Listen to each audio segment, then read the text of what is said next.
From Washington, this is VOA News.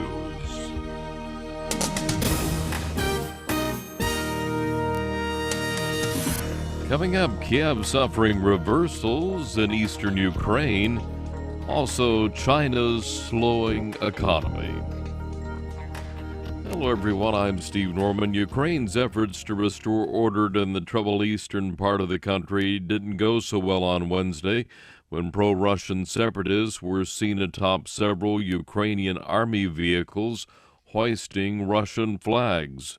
Jamie Dettmer in Kyiv is following the story. The column of 6 armoured personnel carriers was seized in the city of Slovyansk on the eve of talks in Geneva between diplomats from Russia, Ukraine and the West. Kyiv authorities deny claims by locals that Ukrainian paratroopers manning the troop carriers switched sides after agitators offered them food. Separatists say the soldiers' morale was low and that they hadn't been given supplies for several days. Ukrainian defense officials say the column was captured with the help of Russian agents. Kyiv insists that hundreds of Russian troops have crossed the border and are coaching and instructing separatists on tactics. The allegation is dismissed by Moscow. Jamie Dettmer, VOA News, Kyiv. Nearly 300 people are still missing after a ferry capsized off the southern coast of South Korea Wednesday, with more than 462 people aboard, most of them high school students. Coast Guard officials say 174 people have been rescued and 4 are confirmed dead. Many are feared trapped in the submerged ship or stranded in 12-degree water.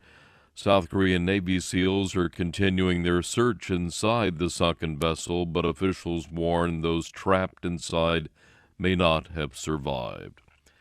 Nigerian President Goodluck Jonathan will meet with his National Security Council on Thursday after suspected militants carried out a string of deadly attacks and abducted more than 100 schoolgirls.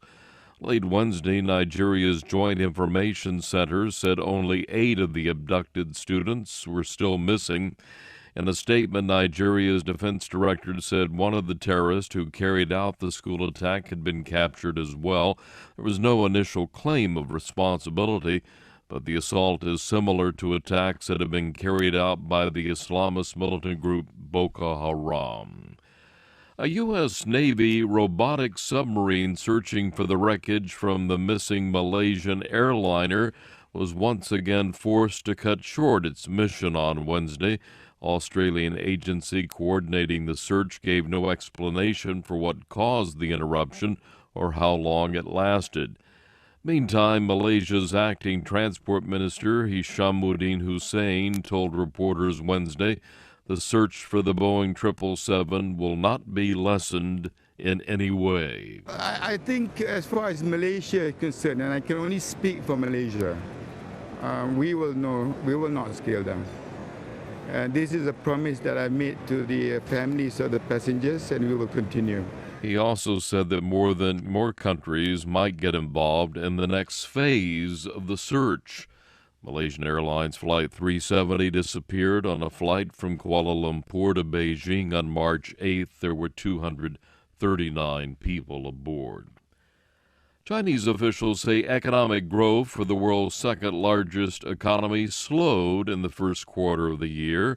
Economists are warning that the downward trend could continue as China seeks to transform its economy with market-based reforms.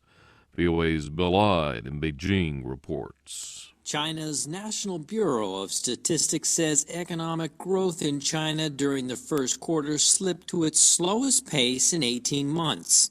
Bureau spokesman Sheng Laiyun says the growth rate of 7.4% is a reflection of China's efforts to transform its economic model. He says the figures were still within the range the government expects, and that there are already signs of progress in the government's efforts to reform the economy.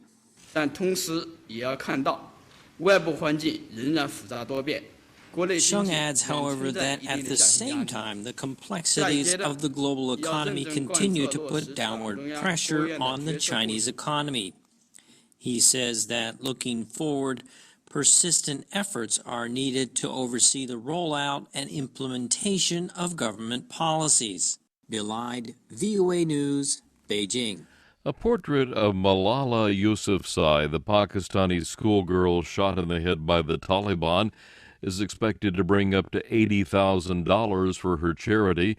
The painting depicts the 16-year-old Malala doing her homework. It will be auctioned on May 14th at Christie's. The money raised will support the work of the Malala Fund, including helping young Syrian refugees in Jordan and girls freed from child labor now attending school in Pakistan, according to Malala, who was badly wounded but survived the October 2012 attack. Get more news at voanews.com.